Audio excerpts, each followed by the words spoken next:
Wananchi wa jimbo la Mahonda wamemshukuru mwakilishi wa jimbo hilo kwa kuwatatulia changamoto ya maji safi na salama, hususan kuelekea kipindi cha mwezi mtukufu wa Ramadhani. Zulkada Hamisi anakuja na undani wa taarifa hiyo. Faraja ya wananchi ni kupata maji safi na salama. Hili limekuja leo hii mwakilishi wa jimbo la Mahonda kukutana na wananchi wa jimbo hili na kutaka kuwatatulia changamoto hii kabla ya mwezi mtukufu wa Ramadhani. Umetupa faraja kubwa sana kwa sababu tumeahidiwa kuwa hivi karibuni itakuwa kisima hichi kimeshatekelezwa na tutaweza kupata kijijini maji ya kutosha bila matatizo yoyote. Kwa hivyo sisi tunashukuru kwa ujio wake waziri, kwa hivyo tunaomba dua kwa swala hili litekelezwe kwa haraka iwezekanavyo. Sasa tutafarijika kama italetwa maji katika mwezi huu wa Ramadhani, basi tutafarijika, na kama hata yaletwe helewa, lakini jambo la kudanganyana liko kubwa sana. Ya kudanganyana liko kubwa sana. Kuna danganywa kwa kula siku maji hatupati. Wanaopata wanjiani si hatupati huku ndani. Sisi tunataka sasa hivi tuambie tutimbe ntaru tuwa tayari. Hela ushauri hamutaki sababu tulisema maji ya kule njia yetu sie yajapishwe hapo Kibombani hapo. Yapandishwe hapo. Hatukosi maji. Katika ziara hii imeambatana na naibu wa maji, nishati na madini Seif Kombo. Anaelezaje changamoto hii katika kuleta huduma bora ya maji safi na salama. Wananchi wa hapa ikiwezekana aidha Jumatatu mpaka Jumanne tuwe tayari tumemalizana nalo.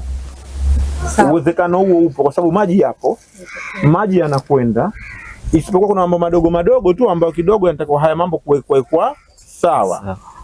Sasa mimi nitakachokifanya nitakwenda kuorganize timu na nitaorganize timu ya mkoa na wilaya. Na huyo uchukue namba. Na huyu naye atakuwa namba yake nishachukua ambapo nazungumza naye. Hii timu ndio kuorganize hii. Na nyinyi wana kijiji tushirikiane sasa. Tukisha kushirikiana na hao wenzetu ambao wanapata maji. Kwa umoja wetu sasa tuje na jawabu. Kwa kipindi cha Ramadhani jamani, ni bora kwamba tupate wananchi kwanza maji ya kunywa, si ndivyo jamani? Maji safi.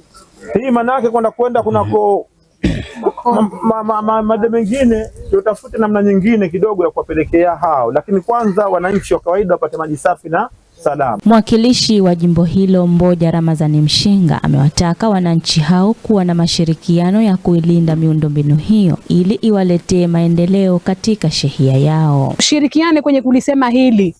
Nyinyi mliokuweko hapa mwe mabalozi, tukawaambie kule kwamba kinachofanyika sasa hivi ni kuwapelekea maji wananchi na hakuna muhali kwenye hili. Najua linaweza likasababisha matatizo kidogo, lakini bora lisababishe tatizo lakini wengine waweze kupata maji. Yaani kwa ujumla wetu tukubaliane sisi tunahitaji maji. Kwa sasa tu watuachie, alafu baadaye watakuja kufanywa na wao utaratibu wa kupeleka kwenye mashamba yao. Lakini kwa sasa hivi waachie wananchi waweze kupata maji.